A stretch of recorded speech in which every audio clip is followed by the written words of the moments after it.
Hi everyone, thank you for joining me. In this video I'm going to talk about milling lumber. Since milling my first slab, I've never tired of the process, but I've always looked to improve the way I went about it. I started with a chainsaw and a simple jig that rides across a 2x4. I would walk out into the woods, screw the 2x4 on a log, and make my cuts. This may seem simple and easy, and it is simple but not easy. As you can see, I'm using only the most basic of equipment, making it all back-breaking labor.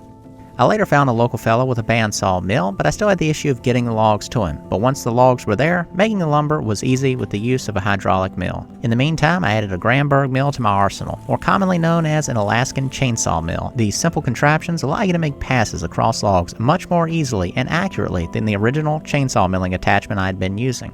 My Granberg mill is powered by a Stihl 090 chainsaw. The first log I milled was a large white oak, 45 feet in millable length, ranging from an average of 3 to 4 feet in diameter and maxing out at 56 inches at the crotch. Most of this lumber will be used in single slab tabletops. Moving these slabs was a challenge, requiring the help of 2 friends, a lawnmower, and a trailer just to get them out of the woods. I also milled a large walnut around this time, both of these trees coming from yards after storms blew them down. After milling and handling the slabs, I knew that I would need a better way of moving them. I added a tractor to my wish list, and since I would need it for the bandsaw mill, I put it on top of the list. What was once some of the heaviest lifting I had ever done just to move one slab is now as easy as pulling a lever to move an entire stack. Most of my slabs are still stacked, but some, from faster drying species, have been used in projects such as farm tables. By staying focused and keeping my eye on the goal, I'm finally in a position to buy the type of mill I've always wanted, and to have the time and freedom to use it. This video features taking delivery of the mill in the weeks that followed.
One of my favorite types of lumber to work with in regards to making farm tables is dead standing oak, or wood milled from dead standing oak. So that is one of the things I'm going to be doing today, is looking for dead oak trees. And so these are dead ones right here. So this one's really not all that big, but I'm going to take it anyway. It needs to be cut down. Really, that one needs to go too, because it's kind of might fall over on those stacks of wood. So I'm going to get the tractor over in here after I cut a few things down maybe and pull them out.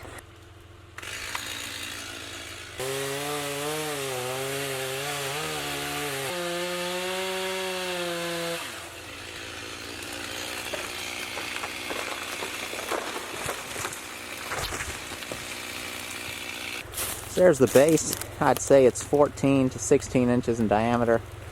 The other tree we cut is right over here. Down to the next one now. This one's a much trickier tree to cut down. It looks like it's leaning this way, but then halfway up it starts leaning this way, but then the branches go that way again, so I think the weight's going to go that way.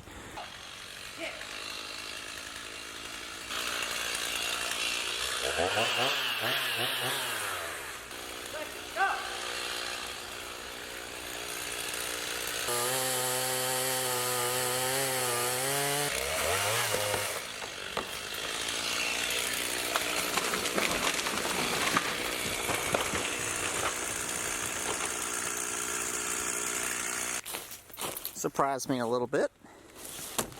When I started making that cut, after notching it,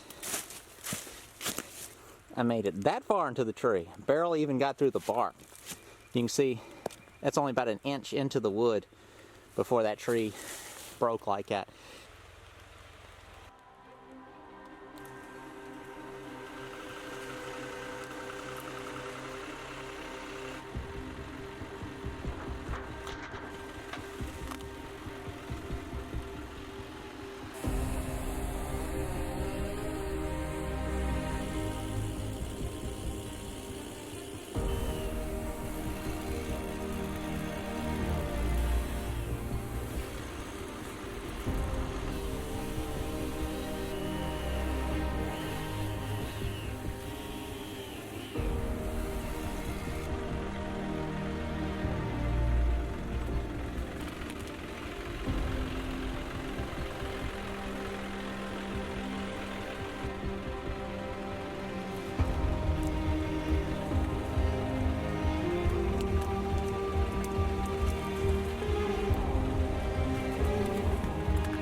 This was the first tree you saw me cut up. Got it thrown down on some treated 6x6s. That'll just make it easy to kind of roll over to the loading arms.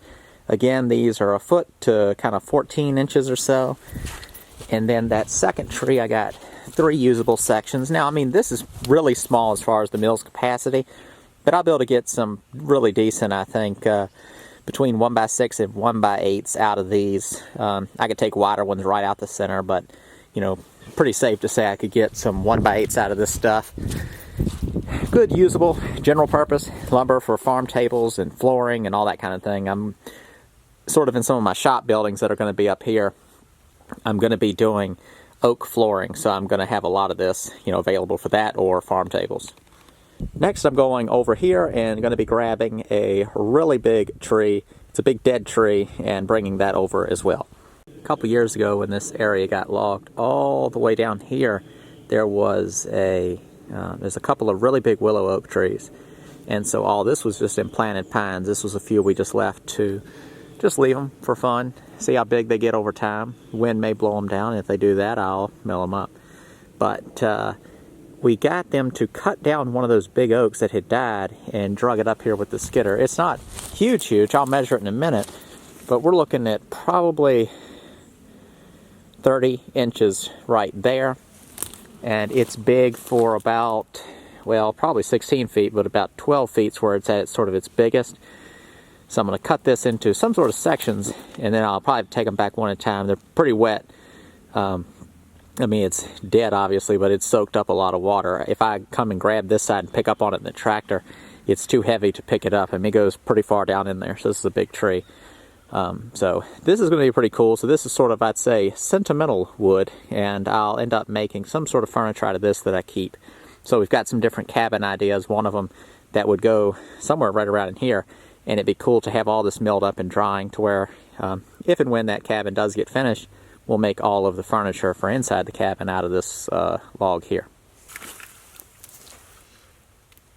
So it's 36 inches by 2.5 feet, so 30 inches.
Alright, so I'm looking for a combination of things. I'm interested in anything that's dead, or something specific like poplar tree like that. So that's about 16 inches in diameter, nice and straight. And we'll start cutting up stuff to make a temporary sawmill shed, something that covers up the saw head portion, the computerized portion of it, and then I will cover the bed of it with a nice tarp that I already have. And then from there, I can start sawing up stuff for building the much nicer thing that I have planned. So there is, right here, that's a dead oak tree. We've got a dead pine tree right over here. Some of these pines are going to be solid enough. Pine rots pretty quick. oak will last, seems like forever. So I'm going to go ahead and start dropping some of this stuff, and then I'll probably go back up on the road and come in from somewhere. But I'm seeing a good amount of dead standing pines that I can start getting stuff like 4x4s and 6x6s out of, and I'll probably turn a lot of these pines just into 1 inch or 1 1/4 inch material.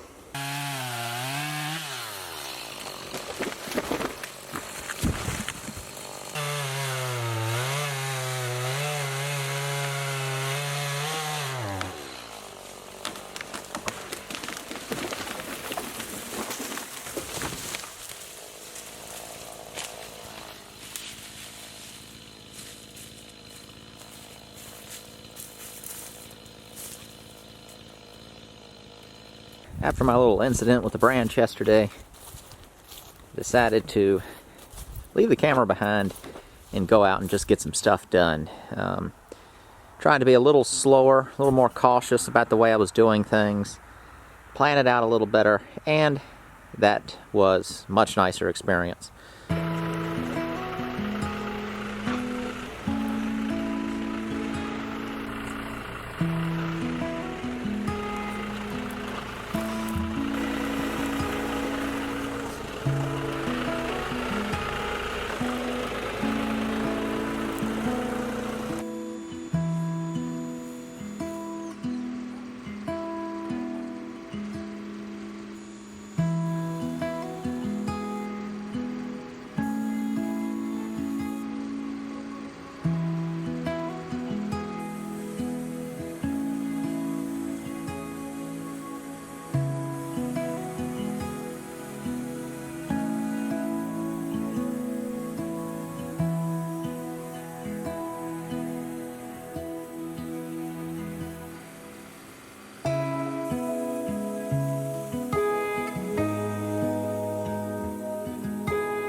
The first pull was just to get the tree free of the stump.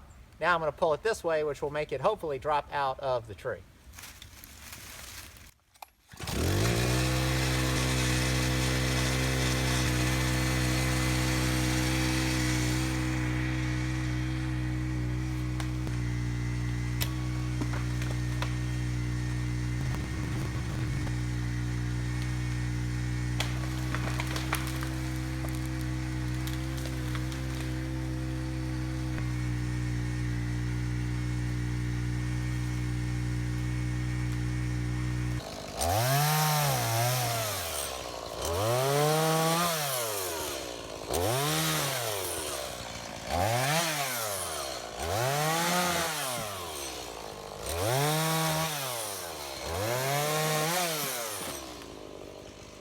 Here are the logs you saw me messing with, plus a few more that I grabbed while I was down there, all cut to 16 feet looks like some stuff around 13 feet and 8 feet, and then that short piece on top. This is all dead stuff. I'm just having a good time, mainly taking the tractor down in the woods, running the saws, and getting all this wood cut up to make that little sawmill structure. I'm not going for production on this mill whatsoever at any point, really. I'm more just having it for access to lumber. I've got piles of trees with all the land, so good access to that. The next thing on that list will be a kiln to start drying woods. I'm going to start with doing a solar kiln. I'm wide open right there. This is basically south facing, is sort of this direction. I'm wide open. I can have a solar kiln somewhere, probably up in that area. More than one if I want. I want to make one that can handle pretty long lumber, so maybe 20-foot long lumber, just to kind of get stuff initially dry. I'm not worried about it getting down to furniture level moisture, but just down to a level to where if you're building stuff with it, you're not having to be concerned at all with any kind of shrinkage as far as building barns and sheds and cabins and stuff goes. Even the furniture and things like that, that's not air conditioned, but just get stuff down to 10-15% really quickly. Got all the logs off the trailer, ready to go.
I've got 2 big piles of brush and sawmill scraps and 5 gallons of diesel fuel.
Well, I hope you all enjoyed your time watching the video. In the next one on the sawmill, I'll begin constructing the sawmill shed, starting out with taking down some trees, milling, and then getting to work actually building it. Be sure to give me your ideas. So far, I've only done the walls, so let me know what you think about the roof construction and other features that you think would be important to have. Thanks for watching, and I'll see you next time.